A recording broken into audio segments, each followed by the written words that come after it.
Hi hello' পুনৰ স্বাগতম জনাইছোঁ মোৰ মিনি ব্লগত। চ' আমি গৈছিলোঁ মামা ঘৰত। ৰাস্তাত এনেকৈ অলপ চিপছ ঠাণ্ডা খাই মেলি গ'লোঁ আৰু গাড়ীটো খাবই লাগিব। চ' আমি মামা ঘৰত গৈ সৰু মামা ঘৰত গৈ ভাত পানী খাই মেলি কাজিনছক ওলাব দিলোঁ। টিকলিজনীক তাইক আৰু মামীক ওলাব দিলোঁ। মামীক আৰু তাইক লৈ মামা ঘৰত যাম, কাৰণ চব কাজিনছ একলগ হ'লে ভাল লাগে। চ' ডাঙৰ মামা ঘৰ পালোঁ। ডাঙৰ মামা ঘৰ পাই আমি অলপমান পৰিৱেশটো চালোঁ।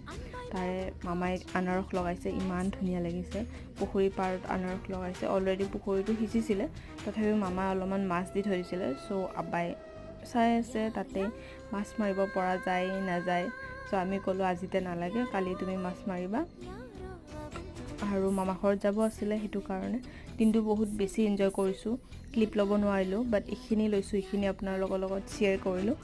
চ' ভিডিঅ'টো ভাল লাগিলে লাইক, কমেণ্ট, শ্বেয়াৰ, ছাবস্ক্ৰাইব কৰিব নাপাহৰিব।